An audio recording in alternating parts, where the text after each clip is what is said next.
ఓం సాయిరామ్ శ్రీమాత్రే నమః. అమ్మ బిడ్డలందరికీ నమస్కారం ఫ్రెండ్స్. ఎలా ఉన్నారండి? ఏం చేస్తున్నారు? అందరూ బాగున్నారు కదూ? మన అమ్మ దయ వలన అందరూ బాగుండాలని మనస్ఫూర్తిగా ఆ తల్లిని కోరుకుంటూ అమ్మవారి కోరికలన్నీ తీర్చేయాలని, ఆరోగ్యంగా మీరందరూ ఉండాలని మనస్ఫూర్తిగా మరొక్కసారి అమ్మవారిని వేడుకుంటూ పాదపద్మకు ఒక్కసారి నమస్కరించుకుని అమ్మవారి వీడియోలోకి అయితే వెళ్ళిపోదామండి. ఇక ఈరోజు అమ్మవారు ఏమి సందేశం ఇవ్వబోతూ ఉన్నారు అంటే కనుక, బిడ్డ గ్రామదేవత నీతో చెప్పాలని వచ్చాను. అదేవిధంగా ఈరోజు నీకు ఖచ్చితంగా జాగ్రత్తగా విని తీరవలసిన గ్రామదేవత నీతో చెప్పాలనుకున్న ఎక్కువ సమయం లేదు. ఈరోజు రాత్రి 12 గంటల వరకు మాత్రమే ఉంది.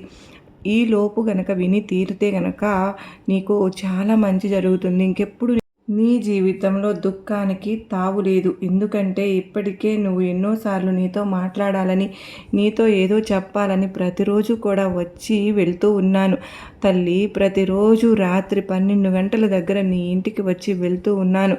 కానీ నువ్వు గుర్తించలేకపోతూ ఉన్నావు బిడ్డ, గమనించలేకపోతున్నావు. అందుకే నేను నీతో మరొకసారి చెప్దామని వచ్చాను బిడ్డ. అమ్మ రాకను నువ్వు గుర్తించలేక దూరం పెడుతున్నావు తల్లి. నీ గుమ్మంలో కాచుకుని కూర్చున్నాను. మరి ఒక్కసారి అమ్మ ఏం చెప్తున్నానో వింటావు కదూ? అమ్మ రాకను గుర్తిస్తావు కదూ తల్లి? ఎప్పుడు వస్తున్నానో గుర్తించు. అలా గుర్తించావు అంటే నేనేం చెప్పబోతున్నాను విన్నావు అంటే నీ కష్టాలన్నీ దూరమైపోతాయి తల్లి. లేదా ఏదైనా ప్రమాదంలో ఉన్నా కూడా ఏదైనా ఒక అత్యద్భుతమైన అదృష్టం నీకు కలుగుతుంది. ఏదైనా సరే ఒక పెద్ద శుభవార్త వినబోతున్నావు. ఒక్క నిమిషం అమ్మ రాకను గుర్తించి ఏం చెప్తున్నానో నీ మాట వింటావు అని చెప్పి ఒక్క 2 నిమిషాలు అంటూ ఉన్నాను. అయితే ఈరోజు ఒక నిగూఢ అర్థం దాగి ఉంది. ఆ సందేశంతో వచ్చాను. ఎందుకు ఇలా అంటున్నాను, అసలు గ్రామదేవత ఏం చెప్పబోతున్నాను, ప్రతిరోజు కూడా ఎందుకు వస్తున్నాను ఖచ్చితంగా తెలుసుకోవాల్సిందే. ఎందుకంటే అమ్మవారు మనకు ఏమి సందేశం పంపించినా కూడా, ఎలాంటి సూచనలు అందించినా కూడా అందులో ఏదో ఒక మర్మం దాగి ఉంటుంది ఫ్రెండ్స్. ఒక నిగూఢ అర్థం దాగి ఉంటుందండి.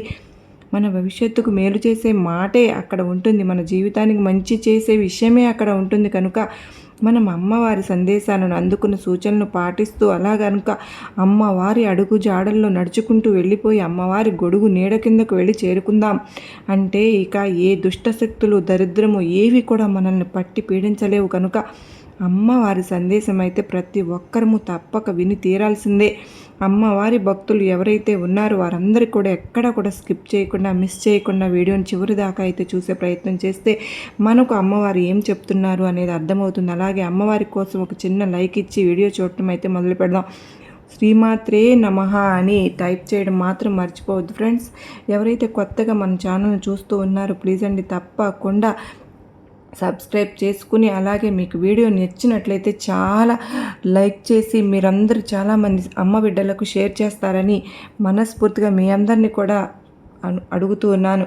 అయితే మీ అందరు లైక్ చేయడం అనేది వీడియో మరింత రీచ్ అవ్వడానికి చాలా అవకాశం ఉంటుంది ఫ్రెండ్స్. తప్పకుండా మీ సపోర్ట్ నాకు ఎంతో అవసరం. తప్పకుండా మీ కుటుంబాలను చల్లగా చూడాలని, మీ కష్టాలన్నీ తొలగిపోయి మీరెప్పుడు సంతోషంగా ఉండాలని చెప్పి మీ మొండి సమస్యలకు సైతము మీకు పరిష్కారం దొరకాలని నేను ప్రతిరోజు అమ్మవారికి ప్రేయర్స్ అయితే పెడుతూనే ఉన్నాను. మీకు ఎటువంటి ప్రాబ్లమ్స్ ఉన్నా చిటికలో పరిష్కరించేస్తారు అమ్మవారు. ఖచ్చితంగా మీ ధనం అనేది మీ దగ్గర నిలకడగా ఉండడం, మీ ఇంట్లో ఏ గొడవలు లేకోకుండా, చక్కగా సమస్యలు లేకోకుండా మీ జీవితం అనేది పూల బాటలాగా నడిపించాలని ఆ అమ్మ ఎప్పుడు కూడా మన వైపు నడుస్తూ మనను కనిపెట్టుకుని ఉంటూనే ఉన్నారు. ప్రతి ఒక్కరము కూడా అయితే మనమ్మ మాటల్లోకి మనం వెళ్ళిపోవాలి. అమ్మవారి గొడుగు నీడకు వెళ్ళిపోతే మనకి ఏ బాధలు మన దరి చేరవు అని మనందరికీ తెలుసు కదా ఫ్రెండ్స్. మీ హ్యాపీనెస్ నాతో షేర్ చేసుకుంటారు కదా. ఇక అమ్మవారి సందేశం విషయానికి వస్తే కనుక, బిడ్డ గ్రామదేవత నీతో ఏదో చెప్పాలని వచ్చాను. ప్రతిరోజు కూడా నీ ఇంట్లో తిరుగుతూనే ఉన్నాను. ఇప్పుడు నువ్వు ఏ పని చేస్తూ ఉన్నా కూడా అన్ని పనులు పక్కన పెట్టి విను. నిజంగా తల్లి, నిజంగా వణికిపోతావమ్మా. చాలా అంటే చాలా ముఖ్యమైనటువంటి విషయం బిడ్డ. ఏముందులే అని చెప్పి పక్కకు పొరపాటును కూడా తోసేయొద్దు తల్లి. పొరపాటును కూడా అనుకోవద్దమ్మా. చాలా చాలా ముఖ్యమైనటువంటి విషయాన్ని అమ్మ నీతో చెప్పాలని వచ్చాను. ప్రయత్నిస్తున్నాను. అసలు కలలో కూడా నువ్వు పట్టించుకొని ఊహించని విషయాన్ని ఈరోజు నువ్వు తెలుసుకోబోతున్నావు. ఆ విషయాన్ని కనుక నువ్వు తెలుసుకున్నట్లయితే ఈరోజు ఆదివారం రోజు నీ జీవితంలో కొత్త మార్పులు వచ్చి అంతా నీకు శుభమే జరుగుతుంది. లేదు అంటే చాలా రకాలుగా ఎన్నో ఇబ్బందులు వస్తూ ఉంటాయి బిడ్డ. ఎందుకు అంటే నీ ఇంట్లో ఈ దేవత తిరుగుతూ ఉన్నాను. ఈ దేవత యొక్క కటాక్షం ఎప్పటి నుంచో నీ మీద అలాగే నీ ఇంటిల్లిపాది మీద కూడా ఉందమ్మా. కానీ నువ్వు మాత్రం నన్ను గ్రామదేవతనైనా నన్ను గుర్తించలేకపోతూ ఉన్నావు. నువ్వు అతి పెద్ద 5 రకాలైనటువంటి శుభవార్తలను కూడా వినబోతున్నావు బిడ్డ. అమ్మా నీకోసం ఏరికోరి ఆ శుభవార్తను కూడా తీసుకువచ్చాను తల్లి. నీ జీవితంలో మరెప్పుడూ కూడా ఊహించినటువంటి మార్పు అనేది ఈరోజు ఆదివారం రోజు జరగబోతుంది. కనుకనే జాగ్రత్తగా అమ్మ మాటగా ఈ దుర్గమ్మ మాటగా చెప్తూ ఉన్నాను అన్నది చివరి మాటగా విను బిడ్డ. ఎలాంటి పని ఉన్నా సరే ఒక్క 10 నిమిషాలు ఆపేసి పక్కన పెట్టి చూడు. పూర్తిగా అసలు నేను ఎవరు, ఈ దేవత నీ గురించి ఏం కోరుకుంటున్నాను, ఏం ఆశిస్తున్నాను, ఎందుకు నీ వెంట తిరుగుతున్నాను, నీకు ఏదైనా ఇవ్వబోతున్నానా, ఏదైనా చెప్పబోతున్నానా, ఏదైనా హెచ్చరించబోతున్నానా, ప్రతి ఒక్కటి కూడా నీకు అర్థమవుతుంది తల్లి. బిడ్డ నీకు ఖచ్చితంగా అంతా మంచే జరగబోతోంది. ఈరోజు ఆదివారం సాయంత్రం 12 గంటల లోపు నీ జీవితంలో అత్యద్భుతమైన మార్పులను నువ్వు చూడబోతూ ఉన్నావు. ఈ విధంగా కనుక నువ్వు ఈ విషయానికి వస్తే కనుక నీ విషయానికి ఎలా ఉంటావు అంటే మనసు స్థిరంగా అస్సలు ఉండదు. ఆనందంగా అంటే మనసు స్థిరంగా ఉండాలి అనుకుంటావు కానీ ఉండలేవు. ఎక్కువ సమస్యలు అనేవి ఒకదాని వెంట ఒకటి వస్తూనే ఉన్నాయి కదా. ధైర్యంగా ఉండాలి అనుకుంటావు కానీ చాలా వరకు అలాగే ఉండడానికి ప్రయత్నిస్తూ ఉంటావు. ఒక్కొక్కసారి ఏంటంటే ధైర్యం అనేది కూడా పోయి మానసికంగా నువ్వు కృంగిపోతూ ఉన్నావు బిడ్డ. కాకపోతే నీది చాలా మంచి మనస్తత్వం అమ్మ. ఇతరులు నిన్ను చూడగానే వాళ్ళ కష్టమంతా నీతో పంచుకోవాలి అని అనుకుంటారు, కానీ వారి మనసుల్లోని బాధ అంతా నువ్వు దగ్గర చేస్తే నీ దగ్గర చెప్పుకుంటే తీరిపోతుంది అనుకుంటారు. ఎందుకంటే అంత మంచి స్నేహతత్వాన్ని కలిగి ఉన్నావమ్మా. ఎవరినైనా సరే ప్రేమతో పలకరిస్తూ ఉంటావు. అన్ని విషయాలు కూడా చక్కగా పంచుకుంటూ ఉంటావు బిడ్డ. నీ శక్తి ఏంటి అనేది నీకు బాగా తెలుసు. నువ్వు తీసుకున్న నిర్ణయం కానీ చేయాలనుకున్న పని కానీ ఏ విషయంలోనైనా సరే మంచి నిర్ణయంతో ఆలోచించి ముందుకు అడుగు వేస్తూ ఉంటావు కదా. కఠినమైన నిర్ణయాలను తీసుకోవడానికి ఏమాత్రం కూడా వెనుకాడకుండా ఏ పనైనా చేయాలి అని అనుకుంటే మనస్ఫూర్తిగా చేసేస్తావు, ఇష్టంగా చేసేస్తావు. మధ్యలో అసలు ఆపే పరిస్థితి లేదు. నీకు క్షమాగుణం కూడా దానగుణం కూడా అలాగే. ఎవరికైనా సరే నిన్ను నమ్మిన వారిని ఎప్పుడు కూడా నువ్వు మోసం చేయనే లేదు. అలాంటి ఆలోచన కూడా నీకు రాదు కదా. మనస్తత్వం అంటే అంతకంటే కూడా కాదు నీది. ఎందుకంటే నాకు నచ్చిన వారు ఏదైనా సరే తప్పు చేసినా కూడా నేను క్షమించేస్తాను అనేటటువంటి క్షమించే మనస్తత్వం కలిగిన దానివి. ఇక ఒక్కసారి ఏదైనా సరే ఆలోచించావు అంటే ఆ అభిప్రాయాన్ని మార్చడం అనేది ఎవరి తరము కూడా కాదు, సాధ్యం కూడా కాదు బిడ్డ. నీ మాట తీరు చాలా మృదువుగా ఉంటుంది, కానీ నువ్వు ఏదైనా నిర్ణయం తీసుకుంటే మాత్రం ఆ నిర్ణయం మీద ఆధారపడి నిలబడి ఉంటావమ్మా. మనుషులు కాదు కదా, సాక్షాత్తు భగవంతుడే వచ్చినా కూడా ఆ మాట ఆ నిర్ణయం అనేది అసలు మార్చుకోవు కదా. అంత గట్టి మనస్తత్వం అనేది కలిగి ఉంటావు కనుకనే తల్లి. అలాగే ఏ పని చేసినా కూడా అది కష్టమని తెలిసినా కూడా ముందుకు వెళ్తావు, ధైర్యంగా వెళ్తావు. కష్టపడే మనస్తత్వం అనేది కనుక నీది. ఎక్కువగా ఇతరులతో కూడా కలిసి మెలిసి పనిచేస్తూ ఉంటావు, పూర్తి చేస్తావు. ఎలాగైనా సరే అనుకున్నది సాధించే వరకు కూడా నిద్రపోవు. సాధించడానికి ఎంత కష్టమైనా కూడా అసలు వెనకాడవు. రాత్రి పగలు నిద్రపోయినా కూడా ముందు ఆ పని పూర్తి చేసేయాలి, ఆ తర్వాత పడుకోవాలి అంటూ ఉంటావు. అంత కార్యదీక్షత నీలో ఉంది తల్లి. ఆ కార్యదక్షత అంటే నీ దుర్గమ్మకు ఎంతో ఇష్టం బిడ్డ. ఎక్కడ ఎవరైతే సోమరితనం లేకుండా మంచితనంతో మానవత్వంతో ఉండి మంచి పని మీద శ్రద్ధతో చేస్తూ ఉంటారు, అలాంటి వారు ఉంటే నీ దుర్గమ్మకి ఎంతో ఇష్టం బిడ్డ. ఇంకా నీది చెప్పాలంటే గొప్ప మనస్తత్వాన్ని కూడా చెప్పుకోవచ్చమ్మా. ఎందుకు అంటే కనుక బిడ్డ సహనం చాలా ఎక్కువగా కలిగి ఉంటావు. అంత మాత్రమే కాదు, అలాగే ఈ గుణం వల్లనే నీకు ఏంటి అంటే ఒక చాలా ప్రత్యేకమైనటువంటి లక్షణాన్ని కలిగి ఉంటావు. అంటే ఎలాంటి కష్టాలు ఉన్నా సరే వాటిని వదిలేసి పారిపోయేటటువంటి రకం అసలు కానే కాదు. ఎదురుగా నుంచుని నువ్వా నేనా అని తేల్చుకునేటటువంటి రకం అన్నమాట. కానీ స్నేహితులకైనా సరే, బంధువులకైనా సరే, ఏ కొంచెం పరిచయం ఉన్న వ్యక్తులకైనా సరే వాళ్ళ కష్టాల్లో ఉన్నట్లు నీకు అర్థమైందంటే ధైర్యంగా ఉండి వెన్నుపూసలాగా నిలబడుతూ ఉంటావు, ధైర్యం చేస్తావు, నీ వంతు సహాయం నువ్వు చేస్తూ ఉంటావు. ఈ రోజుల్లో ఇప్పుడు ఈ పరిస్థితుల్లో ఎవరు ఉన్నారు బిడ్డ? అందుకే ఈ దుర్గమ్మకు ప్రియమైన బిడ్డగా మారిపోయావమ్మా. నువ్వు ఇక ఎప్పుడు కూడా ఏంటి అంటే ఒక చిన్న సహాయం చేస్తే వారికి జీవితాంతం గుర్తుపెట్టుకుంటావు. ఎవరికైనా సరే సహాయం చేశావనుకో వారిని ఎప్పటికీ కూడా మర్చిపోలేవు. మోసం చేయడం గురించి కనుక వస్తే గనక నిన్ను ఎవరైనా మోసం చేయాలని చేస్తున్నారు అని అన్నా కూడా అనుమానం వచ్చినా కూడా అంతకంత వారికి నరకం చూపించేస్తూ ఉంటావు. స్నేహంగా ఉంటావు. వారికి నిన్ను గౌరవించే వారి పట్ల ఎంతో విధేయత, మంచి మర్యాదగా అనుకువగా ఉంటూ ఉంటావు. నిన్ను మోసం చేయాలనే భావన వచ్చినా వారి మనసులో వచ్చింది అన్నా సరే ఆలోచన నీకు వచ్చినా కూడా వారికి గుణపాఠం నేర్పకుండా అయితే అస్సలు ఉండవు కదూ. అలాంటి మనస్తత్వం అమ్మ నీది. ఎదుటి వారు మర్యాద ఇస్తే మర్యాదగా ఉంటావు, మంచికి మంచి చెడుకు చెడు అన్నట్టుగా ఉంటావు. అలాగే చాలా ప్రశాంతంగా ఉంటావు. మృదు స్వభావం అమ్మ నీది. అలా కలిగి ఉంటావు. ఇక నువ్వు ఇంతకాలం కూడా దేనికోసమైతే కలలుకున్నావు ఆ జీవితం నీకు సొంతమవుతుంది. ఎన్నాళ్ళు ఏ కష్టాలు బాధలు అయితే నువ్వు అనుభవించావు అన్నీ కూడా దూరమైపోతాయి. నువ్వు కలలు కన్నా నువ్వు ఊహించుకున్న జీవితాన్ని నువ్వు చూడగలుగుతావు. చక్కగా డబ్బు కానీ, సంపాదన కానీ, మంచి ఇల్లు కానీ, లేదా ఏదైనా కొనాలి, కారు కానీ, ఒక బండి అని అన్నా కానీ, ఏవైనా భూములు అన్నా, నీకు ఏవైనా ఆస్తులు కలిగి వచ్చినవి ఉన్నా కూడా ప్రతి ఒక్కటి కూడా ఆ సమయంలో నిన్ను వెతుక్కుంటూ రాబోతూ ఉన్నాయి బిడ్డ. ఎందుకు అంటే చెప్పాను కదా, గ్రామదేవత నీతో చెప్పాలని చూస్తున్నాను అని, ఆమె నీకు ఏదో ఇవ్వాలని వస్తున్నాను అని. ఈరోజు ఆదివారం నీకు అదృష్టమే దీనికి అంతా కూడా కారణమని చెప్పవచ్చు. కానీ బిడ్డ, కొన్ని ప్రమాదాలు ఏవైతే ఉన్నాయో అవి కూడా కొంచెం అంటే గోటితో పోయేది గొడ్డలి దాకా రాకోకుండా చూసుకోవాలి. తప్పిపోయిందనే చెప్పుకోవాలి. దానికి కారణం ఎవరో తెలుసా తల్లి? ఎవరో కాదమ్మా, ఈ గ్రామదేవత అనుగ్రహంతోనే, దయతోనే నీకు ఇదంతా కలిగింది.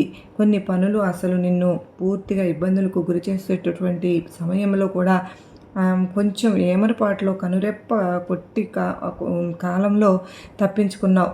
అంటే ఎక్కువ ప్రమాదం జరగాల్సిన సమయంలో చిన్న చిన్న దెబ్బలతో బయటపడటము, ఇలా బయటపడటం అనేది ప్రతిదీ కూడా చాలా వరకు అన్నిటి నుంచి బయటపడుతూ ఉన్నావు. ప్రమాదాలు కానీ, పరిస్థితులు కానీ, కష్టాలు కానీ, కన్నీళ్ళు కానీ, ప్రతి ఒక్క దాని నుంచి కూడా నువ్వు సులభంగా బయటపడిపోతూ ఉన్నావు. దానికి కారణం ఈ గ్రామదేవత అని చెప్పుకోవాలి. ఈ గ్రామదేవతను నువ్వు ఎలా గుర్తించాలి, ఏంటి అసలు ఈ దేవత ఎవరు అని చెప్పి నీకు సందేహం వస్తుంది కదా బిడ్డ. ఆ దేవత ఎవరెవరో కాదు బిడ్డ, నువ్వు ఉంటున్న ఆ ఊరిని కాస్తున్న గ్రామదేవతమ్మ. గ్రామదేవత అంటే తెలుసు కదా, ఒక ఊరికి ఒక గ్రామదేవత ఉంటుంది. ఆ ఊరిలో ఉన్న ప్రజలందరినీ కూడా కంటికి రెప్పలాగా కాపాడుకుంటూ ఉంటుంది. ఆ ఊరిలో ఉన్న ప్రజలకు, మనుషులకు, వ్యక్తులకు ఏ సమస్యలు కూడా రాకుండా, ఏ అపాయము కలగకుండా ప్రతి నిమిషము ఆమె కంటికి రెప్పలా కాపాడుకుంటుంది. ఊరంతా తిరుగుతుంది. రాత్రిళ్ళు అస్సలు నిద్రపోదు బిడ్డ. కంటి మీద రెప్ప వేయదు అమ్మా. ఎందుకంటే రాత్రిళ్ళు ఈ ఊరి మీద, నా బిడ్డలు నివసిస్తున్న ఈ ఊరి మీద ఎలాంటి చెడు శక్తులు వస్తాయో, ఏవి దాడి చేస్తాయో, ఏవి ప్రవేశిస్తాయో అని వాటన్నింటినీ కూడా ఊరిలోకి ప్రవేశించకుండా, ఊరి జనాల వరకు రాకుండా అమ్మ ఊరి చుట్టూ కూడా కంచెలా కాపాడుకుంటూ కాస్తూ ఉంటుంది. అలాంటి గ్రామదేవత నీ ఇంట్లో ఉందమ్మా. నీకు ఏదో చెప్పాలని అంటోంది. ఏదో విషయంలో నీకు అమ్మ బాధపడుతున్నావు. అసలు ఏం చెప్పాలి అని అనుకుంటుంది. ఎందుకు బాధపడుతుంది? ఒక ఊరికి ఒక గ్రామదేవత లేకపోతే ఆ ఊరు ఎప్పుడు కూడా దుష్టశక్తులు పాలైపోతుంది బిడ్డ. దుష్టశక్తులు పిశాచాలు పట్టి పీడిస్తూ ఉంటాయి. అందుకే అమ్మ రక్షణ వలయంలో ఎప్పుడు కూడా ఒక ఊరినే ఉంచుతుంది. అలాగే గ్రామదేవతే నీ ఊరిని ప్రతి నిమిషము పరిరక్షిస్తున్నది. ఆ గ్రామదేవత నీతో ఏదో చెప్పాలని నీ వెంట ఈ ఆదివారం రోజున తిరుగుతూ ఉన్నాను. ప్రతిరోజు నీ ఇంటికి వస్తూనే ఉన్నాను, కానీ నువ్వు గుర్తించడం లేదు. పెద్ద పెద్ద ప్రమాదాలు జరగబోతుంటే చిటికలో తప్పిస్తూ ఉన్నాను. అసలు ఏం చెప్పాలనుకుంటున్నాను? ఇవల్లే కదా ఇన్ని మార్పులు అనేవి జరుగుతున్నాయి. ఏమాత్రం కూడా నీకు గ్రామదేవత అంటే తెలియకపోయినా కూడా తల్లి, నీ ఇరుగు పొరుగు వాళ్ళు, నీ పెద్దవాళ్ళు ఎవరైనా ఉంటే వారిని అడిగి తెలుసుకోమ్మా. మన గ్రామదేవత ఎవరు అని తెలుసుకో. ఆమె తెలుసుకున్న తర్వాత ఒక్కసారి గ్రామదేవత గుడి అన్నది ఉంటుంది బిడ్డ. ఖచ్చితంగా గ్రామదేవత ఆలయానికి వెళ్ళి అమ్మకు పూజలు చేయించుకో, అమ్మకు నైవేద్యం పెట్టుకో, అమ్మకు పువ్వులు పళ్ళు సమర్పించుకో, అమ్మకు ప్రసన్నం చేసుకో. ఎప్పుడైతే అమ్మను పట్టించుకోవడం మానేస్తూ ఉంటారో అప్పుడే ఇదివరకు నువ్వు పడ్డా కష్టాలన్నింటిని కూడా పడుతూనే ఉన్నావు, అనుభవిస్తున్నావు. కనుక ఎందుకు అంటే కనుక ఆ తల్లిని ఎవరైతే పూజిస్తారో, నిత్యము స్మరిస్తారో వాళ్లకు అమ్మ కాపు కాస్తుంది. కష్టం అన్నది వారి దాకా రానివ్వకుండా నువ్వు అమ్మను పూర్తిగా మరచిపోయావు బిడ్డ. అందుకే నువ్వు అనుభవిస్తున్న బాధలన్నీ కూడా అనుభవిస్తూనే ఉన్నావు. కానీ నీకు పెద్ద పెద్ద సమస్యలు రాబోతున్న అమ్మ వాటిని నా బిడ్డలే కదా అని చెప్పి దయదలిచి వాటిని చిన్నగా చేసి తప్పించేస్తూ ఉంది. ఇప్పుడు నీకు ఏం చెప్పాలి అనుకుంటుంది అని అంటే గనక తనని మరచిపోయావు అని గుర్తు చేయాలని అనుకుంటుంది తల్లి. జాగ్రత్త, అమ్మను గుర్తు చేసుకో. ఈరోజు ఆదివారం అమ్మ నీ ఇంట్లోకి రాకుండా నీ చుట్టూ తిరిగేటప్పుడే నీకు ఇన్ని ఇబ్బందులు జరుగుతూ ఉంటే ఇక అమ్మ ఒక్కసారి నీ ఇంట్లోకి వచ్చి ప్రసన్నంగా అమ్మ నీతో ఉంది అంటే కనుక ఇంకా నువ్వు ఎన్ని అద్భుతాలు చూడగలుగుతావో తెలుసా? అమ్మ ఆశీర్వాదాలు నీ మీద ఉంటే ఇంకెన్ని అద్భుతాలు చూడగలుగుతావో తెలుసుకో బిడ్డ. నీకు ఎంత బాగా కలిసి వస్తుందో కూడా అర్థం చేసుకో. ఇప్పుడు ఆ తల్లి నువ్వు తెలుసుకుని ఆరాధించటం వల్ల నీ జీవితంలో నువ్వు ఊహించిన దానికంటే కూడా ఎక్కువ స్థాయికి వెళ్ళేటటువంటి అవకాశం అనేది ఉంటుంది తల్లి. అంటే ఇప్పుడు నీకు ప్రతి ఒక్కటి కూడా ఆ తల్లి తరపునే నీకు అన్ని శుభవార్తలు నువ్వు అందుకోగలుగుతున్నావని నీకు తెలుసా బిడ్డ? ఆ తల్లి ఎప్పుడూ కూడా ఆర్థికంగా ఇబ్బందులు పడకుండా చూసుకుంటుంది, ఎంతో నష్టాల నుంచి కాపాడుతుంది. ఇక ఆర్థిక పరంగా నష్టపోకుండా కారణం ఏంటో తెలిసి తెలియక నువ్వు కొన్ని పనులు చేసిన దాని దోషాలు నిన్ను వెంటాడుతూ ఉంటే, వాటిని ఆర్థికంగా నష్టపోతూ ఉంటే, దాని నుంచి నువ్వు తేరుకోలేకపోతుంటే, అది నువ్వు గమనించుకోలేకపోతుంటే దీనికి కారణం కూడా నీ గ్రామదేవతను నువ్వు మర్చిపోవటమే అని నీకు గుర్తు చేస్తూ ఉన్నాను. నువ్వే మర్చిపోతే నీకు అనేక రకాలైనటువంటి నష్టాలు జరిగే అవకాశాలు రాకుండా తల్లిని ధ్యానించుకో, స్మరించుకో. చాలా వరకు కూడా ఇబ్బంది పడకుండా ఎప్పుడూ కూడా ఈ విధంగా నాకు జరుగుతుంది అని చెప్పి ఎప్పుడు కూడా బాధపడకుండా ఉండటం కోసమే కదా నీకు ఒక్కదానికే ఎందుకు ఇలా జరుగుతుంది అని, నేను ఏం పాపం చేశానని బాధపడుతున్న సందర్భాలలో నీ వెంటే నేను ఉండి నీ గ్రామదేవతను మర్చిపోకు తల్లి. గ్రామదేవత ఆలయానికి వెళ్ళు, పూజలు చేయించుకో, అమ్మను స్మరించుకో. కుదిరితే అమ్మకు తెచ్చి పటం ఇంట్లో పెట్టుకో. ఎందుకంటే ప్రతి నిమిషము కూడా ఆ తల్లే నిన్ను కాపాడుతోందమ్మా, నిన్ను నువ్వు ఉన్న ఊరిని. అందుకే నిత్యము కూడా మనసులోనైనా సరే స్మరించుకుంటూ ఉండడం వల్లనే నువ్వు అనేక నష్టాల నుంచి బయటపడతావు. కనుకనే నీకు బాగా కలిసి వచ్చేటటువంటి అవకాశం ఉంది. ఆ దేవతను నిత్యము కూడా ఆరాధించుకో. ఇలా చేయడం వల్ల నీకు ఆ దేవత యొక్క కటాక్షం అనేది మరింత బాగా పెరుగుతుంది బిడ్డ. అలాగే ఇక్కడ నువ్వు చేయాల్సిన పని ఏంటంటే, ఆ తల్లికి నువ్వు సంబంధించినటువంటి విషయాలు పూర్తిగా తెలుసుకుని ఒక మంచి రోజు, ఈరోజే ఆదివారం సాయంత్రం గుడికి వెళ్ళు, అక్కడ పూజలు చేయించుకో. అమ్మ పటం కానీ విగ్రహం కానీ తెచ్చుకొని ఇంట్లో పెట్టుకుని పూజించుకో. అమ్మకు ఏది ఇష్టమో అది తెలుసుకుని నైవేద్యంగా పెట్టుకో. అలా చేయడం వలన నీ జీవితంలో ఉన్న దరిద్రాలన్నీ కానీ, కష్టాలు కానీ, కర్మలు కానీ, ఏవైనా సరే దుష్టశక్తులు, పీడ పిశాచాలు నిన్ను పట్టి పీడిస్తూ ఉన్నా సరే కానీ అవన్నీ కూడా దూరమైపోతాయమ్మా. ఇన్నాళ్ళు నువ్వు ఏదైతే ఆర్థిక ఇబ్బందులు అనుభవిస్తూ ఉన్నావో అవన్నిటిని కూడా అమ్మ దూరం చేసేస్తుంది. ఇంట్లో ఏవైతే చికాకులు ఉన్నాయో అవన్నీ కూడా తొలగించేస్తుంది. ఏవైతే అనారోగ్య సమస్యలను ఎదుర్కొంటూ ఉన్నావో, ఇంట్లో కుటుంబ సభ్యులు ఎవరైతే అనారోగ్య సమస్యలతో అల్లాడిపోతూ ఉన్నారో ప్రతి ఒక్కదాని నుంచి కూడా అమ్మ అనుగ్రహంతో సులభంగా బయటపడగలుగుతావు బిడ్డ. అందుకేనమ్మా నువ్వు మరచిపోయావని అమ్మ చెప్పడానికే వచ్చాను. ఆ విషయం నీతో చెప్పాలని ఆ తల్లి నీ చుట్టూ తిరుగుతూ ఉన్నాను, కానీ నువ్వు గుర్తించలేదు. అందుకే నాకు చెప్పింది, తల్లి బిడ్డ నా మాటగా నాతో చెప్పమని చెప్తున్నాను తల్లి. ఇప్పుడు కానీ ఇంకా నువ్వు నిర్లక్ష్యంతో కూడా ఉన్న అమ్మను గుర్తించలేకపోయినా, ఆ తల్లి ఎవరో తెలుసుకోలేకపోయినా, అమ్మను పూజించలేకపోయినా జీవితంలో కష్టాలు అనేవి తప్పవు బిడ్డ. ఒక్కసారి అమ్మను స్మరించు, అమ్మ గురించి తెలుసుకో, అమ్మను ధ్యానించుకో, అమ్మను పూజించుకో, అమ్మ ఆలయానికి వెళ్ళి చూడు. నీ జీవితం ఎంతలాగా మారిపోతుందో నీకే అర్థమవుతుంది. ఎందుకో తెలుసా? నీ ఇష్టదైవమైన నీ దుర్గమ్మను కూడా నేను చెప్తూ ఉన్నాను కదా. కొల్ల దేవత, గ్రామ దేవత, ఇంటి దేవత, ఇళ్ళ వేల్పు, వీరి ఆశీర్వాదాల్లో తప్పక ఉండాలి బిడ్డ. ఇవన్నీ ఉంటేనేనమ్మా నువ్వు జీవితంలో ఎదగగలుగుతావు. ఏ ఒక్కరికి కోపం వచ్చినా, వారికి చిన్న బుచ్చినా, మరచిపోయినా కూడా ఇలాంటి చిన్న చిన్న కష్టాలను ఇచ్చి మీరు నన్ను మరచిపోయారు అన్నట్టు గుర్తు చేస్తూ ఉంటారు తల్లి. ఎందుకంటే అమ్మవారిని గుర్తించి స్మరిస్తూ ధ్యానిస్తూ ఉంటే ప్రతి నిమిషము కూడా ఆ ధ్యానంలో, ఆ స్మరణలో నీతోనే ఉంటుంది, నీలోనే ఉంటుంది.